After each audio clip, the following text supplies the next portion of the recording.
အားလုံးပဲမင်္ဂလာပါ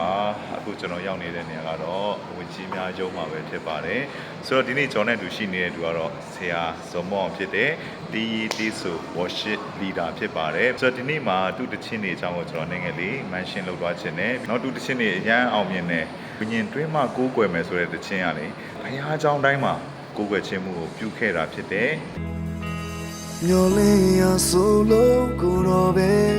ရှိတာပါကိုတော့ချီတော့ရင်တနို့အမြဲကိုကွယ်ဘုရားရဲ့မျက်မှောက်တော်ကိုအင်မတန်မှခံစားရတဲ့ခြင်းဖြစ်ပါတယ်เนาะအပေါ်မှာကျွန်တော်တင်ထားတယ်နောက်တစ်ပုဒ်ကတော့ reggae ဆွမ်းနိုင်တယ်เนาะဆရာ Hallelujah Hallelujah Hallelujah Hallelujah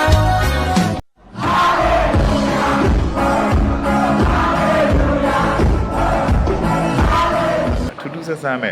သူကအဲ့ဒီတခြင်းကို Sunday School မှာပဲပေါက်တယ်လို့ပြောနေတာဖြစ်ပါတယ်เนาะဒါသူကသူအရန်နှိမ်ချပြီးတော့ပြောခြင်းဖြစ်တယ်တကယ်တော့ဘုရားကျောင်းတွေမှာလူကြီးတွေလည်းအဲ့ဒီခြင်းအဖြစ်ကျွန်တော်တို့ကိုးကွယ်ကြတာဖြစ်ပါတယ်လို့အခုလာမဲ့တခြင်းတွေလည်းအများကြီးရှိသေးတယ်เนาะကျွန်တော်တို့အရန်လေးစားရတဲ့ကိုမျိုးကြီးတို့เนาะဆရာစံပီးဆရာခွာပီးတို့เนาะဆရာဝီလီယံတို့ကနေပြီးမှနောက်ထပ်တခြင်းတွေအများကြီးထွက်လာဖို့ရှိပါတယ်เนาะဒီတခြင်းတွေအားလုံးရဲ့ပုံဖော်ရေးသားသူထူးစစ်သူကတော့ကျွန်တော်နဲ့တူရှိတဲ့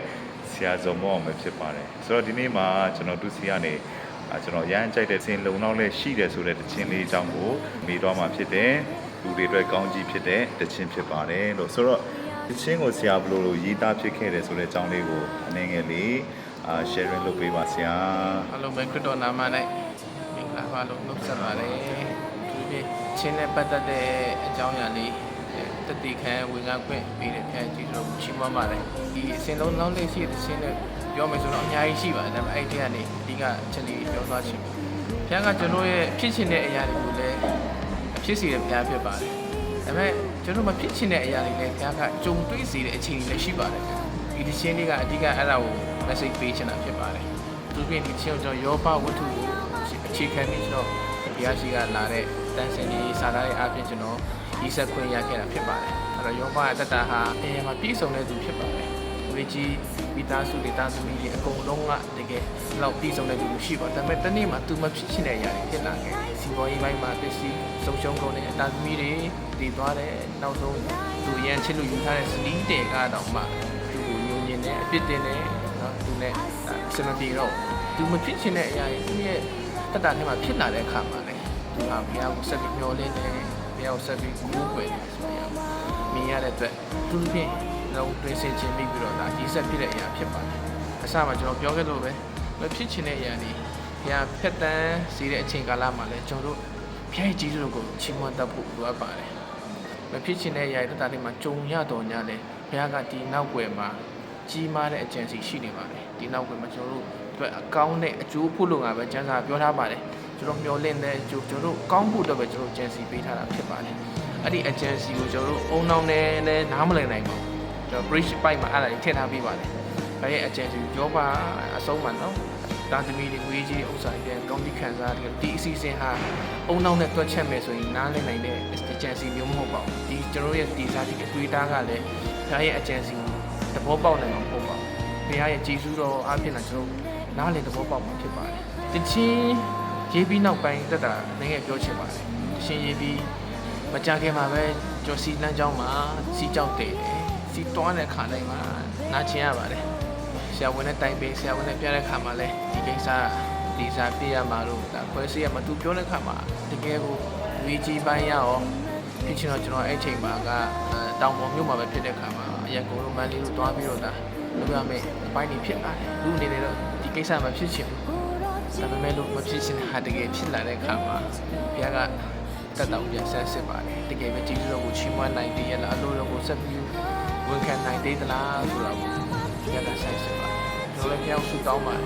3ရက်တိတိကိုကျွန်တော်ဆုတောင်းတဲ့အခါမှာ3ရက်နောက်တဲ့နေ့မှာကျွန်တော်စီလန်းချောင်းထဲကနေဒီတွားနေနေ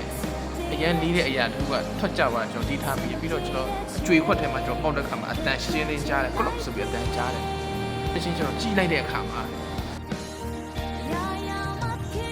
မျက်စိနီးနီးလောက်ရှိတဲ့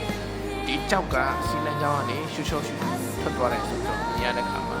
ဖခင်ကြီးစုကိုအရင်ကချီးမွမ်းပါတယ်ဒီလိုတင်းနဲ့ဒါလုပ်မယ်ဆိုရင်ဒါငွေကြီးကြလည်းအများကြီးကုန်ကြနိုင်လို့အများကြီးခဏကိုလည်းနာကျင်ပဲအပိုင်းရှိပါတယ်ဒါပေမဲ့လို့ဖခင်ရဲ့အရန်ကောင်းတဲ့အကျဉ်းစီဖြစ်တဲ့အခါမှာပုံမှန်လေးစီးသွားတဲ့လမ်းကြောင်းထဲမှာပြင်အဲ့ဒီကြီးမားတဲ့စီကြောက်ကရှူရှော့ရှူထုတ်ခွင့်ရပြင်ဆင်ပေးတာဖြစ်ပါတယ်အဲ့တော့ဒီလိုအခြေအနေတွေဖြတ်သန်းမယ်ဒီလိုအခြေအနေကြုံရမယ်ဆိုတာလွန်ခဲ့တဲ့လတွေကလေးကဘုရားကကျွန်တော်တို့ဒီတစ်ချင်းအဖြစ်ဖွင့်ပြပေးတယ်ကြိုတင်ပြီးတော့ကာကွယ်ဆေးထိုးပေးတာဖြစ်ပါတယ်ယုံကြည်ခြင်းကိုတိဆောက်ပေးတယ်မျက်မှောက်တော်ထဲမှာတစ်ပန်းကျွန်တော်တို့အားဖြင့်တကယ်ပဲအဲ့ဒီမဖြစ်ချင်တဲ့ဟာကျွန်တော်လည်းတစ်ချင်းရေးထားတဲ့အတိုင်းတက်တာထဲမှာတကယ်ကြုံတဲ့အခါမှာလူများတွေကောင်းကြီးခံစားမှခံစားတော့အရင်မသိဘူးဒါပေမဲ့ကျွန်တော်ကိုယ်တိုင်ဒီတစ်ချင်းအားဖြင့်အများကြီးတက်တာခြင်းကိုရတယ်ပို့ပြီးတော့မျောနဲ့တက်လာတယ်ပို့ပြီးတော့ကိုးစားတက်လာတယ်ဆိုတော့ဒီရှင်းနဲ့ပတ်သက်တဲ့အရာလေးနိုင်ငံပြောပြချင်ပါတယ်။ရန်ကောင်းကြီးဖြစ်တယ်ဒီနေ့ဆရာနဲ့တွေ့ရတဲ့အတွက်မင်္ဂလာရှိတယ်လို့ကျွန်တော်ခံစားရတယ်။စင်ပြေတဲ့ချိန်မပြေတဲ့ချိန်တွေမှာ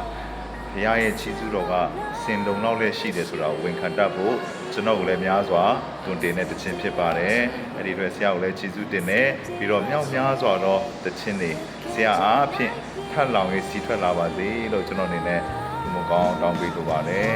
ဆိုတော့အားလုံးအတွက်လည်းကောင်းချီးဖြစ်မယ်လို့ကျွန်တော်ထူးယုံကြည်တယ်ရောက်စီတိုင်းပေါ်မှာသခင်ကောင်းချီးပေးပါစေ